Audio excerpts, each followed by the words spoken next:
All right, let's dive right in today. We're going to tackle numerology, all thanks to a YouTube video you sent our way, featuring Arvind Sood. Ah, yes. And he describes it, numerology that is, as like astrology, but with numbers at the heart of it all. Yeah. Your birth date, numbers you see all the time, that sort of thing. Pretty wild concept, right? What gets me is like the idea that numbers can actually sort of pull us in like a magnet, affecting who we are, even how successful we are. Sood even brings up some big names like Mukesh Ambani and Indira Gandhi, saying their achievements are tied to when they were born. Now that's a rabbit hole I want to go down. So how does it all actually work? Does Sood like lay out a system or something? Oh yeah, he does. He links each number to a specific planet. So like 1 is the sun, 2 is the moon, 3 is Jupiter, and so on. Each number is supposed to carry like the energy of that planet. Okay, starting to see the picture now. So our whole birth date matters in numerology then. Well, Sood really focuses on what he calls the driver number. It's the first number in your birth date, so basically what day of the month you were born on. And according to him, this driver number, it reveals like your core personality traits and can even influence your whole life path. So like if you're born on the 1st, 10th, 19th, 28th, your driver number would be 1. You got it. All those dates, they reduce down to 1, connecting them to the sun and all the traits that go with it. And what exactly are those traits? What does it mean to be, quote unquote, a number 1 person? Sood, he describes number 1s as like natural born leaders, often ambitious, drawn to positions of power. They like their independence, might not love working under someone else. Makes you wonder though, are those traits baked in just from being a number 1, or is it because we kind of know about these labels and live up to them? Like if you know you're a number 1, do you sort of subconsciously become more of a leader type?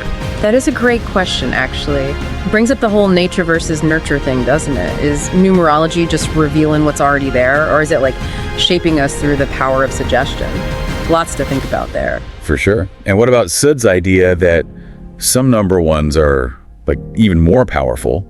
He specifically mentioned folks born on the 19th, like Mukesh Ambani and Indira Gandhi, have this extra oomph. Yeah, he's convinced that the 19th, because it combines the sun and Mars, creates this like supercharged blend of drive and ambition.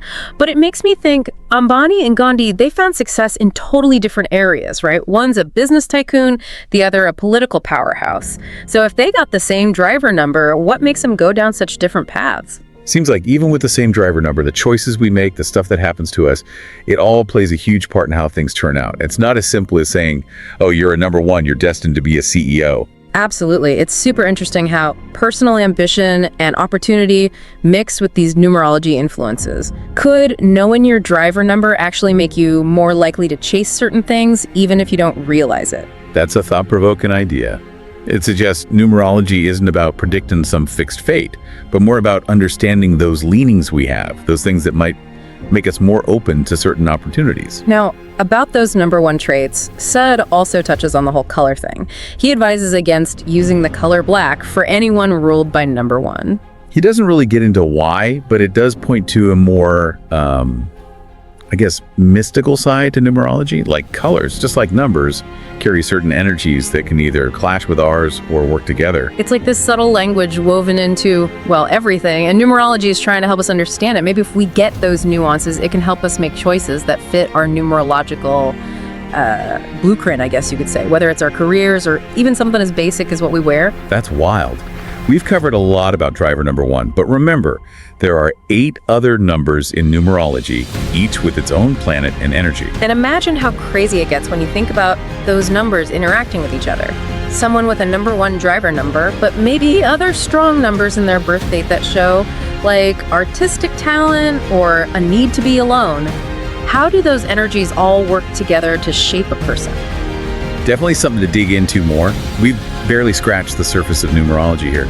But before we jump into those other numbers and how they might combine, let's think about this idea that numbers can actually stick to people. Sood describes it as like this magnetic pull, almost like certain numbers are trying to get our attention, point us in the right direction. He talks about seeing it in his own life, these same numbers popping up over and over, like when he travels, gets a new car, even starts new relationships. It really makes you wonder if those seemingly random events actually have a deeper meaning. Have you ever noticed anything like that in your own life? Like a specific number that just seems to show up way too often. It's definitely something to keep an eye out for.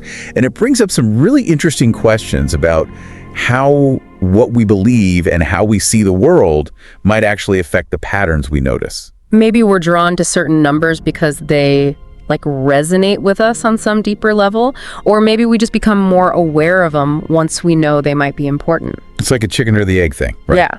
Do we attract certain numbers or do they attract us? We'll keep exploring this mind-bending concept and dive even deeper into the world of numerology in just a bit. Stick around.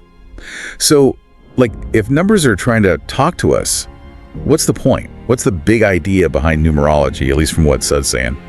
It seems like he sees it as a way to, figure ourselves out, to kind of grow as people. It's about understanding those energies that are affecting us and then using that knowledge to navigate life maybe a little better. So it's not just predicting the future, but more about giving people the power to make choices that line up with their numerology blueprint. Exactly. Sud's saying that when you get your driver number and those other important numbers in your birth date, it can give you some real insights into your strengths, weaknesses, the challenges you might face. Does he give specific examples of how you can use this stuff in real life? Does it help you figure out, your career, relationships, even health decisions? He doesn't really go into specifics in this video, but he does kind of suggest that numerology can help you make smarter decisions in different parts of your life. If you know you're a number one and kind of naturally lean towards leadership, maybe you approach your career differently than someone with a different driver number. But does that mean we're stuck with whatever our numbers say? If someone's driver number says they're not cut out for leadership, should they just give up on being, say, a CEO? That's where how you interpret numerology really matters. Gotta remember, numerology, it's like any other system. It's a guide, not a set of rules. It's about getting to know your tendencies, not putting limits on yourself. So it's not like you're a number one, you have to be a CEO. It's more like, hey, maybe these paths will feel more natural to you based on your numerology. Right, self-awareness, not self-limitation. Yeah. And it kind of brings us back to that whole attraction of numbers thing. If you keep seeing certain numbers, maybe it's not just a coincidence. Maybe those numbers are trying to tell you something, like offering guidance or confirmation along the way. It's almost like they're whispering secrets about who you really are and what you can be, kind of nudging you in a certain direction. And the more you get this whole number language, the better you can navigate your journey. Like a cosmic GPS, guides you to where you're going, but you always got the choice of how to get there. And sometimes those unexpected detours, they lead to the coolest discoveries. And that's where, what you choose to do comes in. Yeah. We might have certain tendencies based on our numerology, but it's our choices and actions that really shape our destiny in the end. Totally. It's this cool back and forth between what's already there and what you choose to do with it. Can't control what numbers we're born with, but we can control how we react to them and the choices we make along the way. Kind of reminds me of Sud's examples with Mukesh Ambani and Indira Gandhi. They both had the same driver number, showing that strong leadership drive, but they found success in totally different areas. One built a whole business empire. The other, they navigated the crazy world of politics. Perfect example of how even with the same numerology framework, your path can be totally different. It's like they got the same engine, but they're headed to different places, driving on different roads. That's a great way to put it. It shows that numerology isn't about saying this is exactly what's going to happen to you. It's more about understanding your potential and using that to make choices that fit your goals and values. And maybe that's the real power of numerology, huh? It's not about being trapped by our numbers, but actually empowered by them.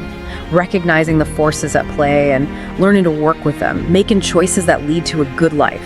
Well said. Feels like we just dipped our toes into this whole ocean of numerology. Sid mostly talked about the driver number and how important it is, but he only briefly mentioned the other numbers and how they might affect things.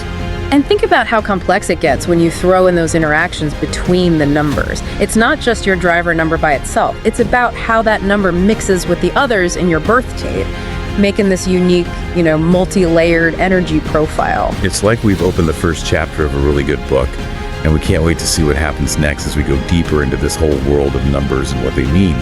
Makes you wonder what else is out there, with the whole numerology system. If one number has this much to it, imagine all 9. Right, and then they can interact and make even more specific interpretations. It's like a whole secret code just waiting to be cracked. Totally. Sid talked about how numbers can like stick to people, showing up again and again. He even had those stories about seeing certain numbers at important times in his life. Have you ever noticed that kind of thing happening to you? Well, I haven't really been looking for number patterns or anything, but listening to Sud definitely makes you think about it more. It's like those optical illusions, where you can't see the hidden image until someone's like, hey, it's right there, and then boom, it's all you can see. It's like numerology gives you these new glasses to look at the world with. Suddenly those random numbers on a license plate or a clock, they might actually mean something. That's what I find so cool about it, It makes you pay attention to those little things, the patterns, the connections you might have missed before. Like finding a secret message hidden in all the everyday stuff. And even if you don't, totally believe those patterns mean something, just noticing them makes things a little more interesting. Yeah, it definitely makes you think twice about just brushing things off as coincidence. Maybe there's more to it than we realize. So after this deep dive into numerology, what are you thinking? Does any of it resonate with you, or is it a little too out there? Gotta be honest, I started this whole thing pretty skeptical, but hearing Sud's ideas and thinking about those connections between numbers and planets and personalities, it's opened my mind a little bit. Kind of makes me want to learn more, maybe even start paying attention to the numbers in my own life, I'm right there with you. It's definitely made me more curious, that's for sure. And even if we don't buy into everything about numerology, it's a pretty cool way to look at how everything's connected. That's the fun part of exploring new stuff, right? You don't always find all the answers, but you learn something new, and your understanding of the world grows a little bit. Couldn't have said it better myself. We've just scratched the surface here with numerology, but hopefully this deep dive gave you a taste of what it's all about. If you're feeling inspired to learn more, go for it. There's a whole world of knowledge out there waiting to be discovered. And who knows, maybe you'll even find some of those hidden number messages guiding you along the way. On that note, we're going to wrap up our deep dive into numerology. Just remember, the most important number is the one you choose, the one that shows your own unique path and what you want to achieve. Keep exploring, stay curious, and until next time, may all your numbers line up.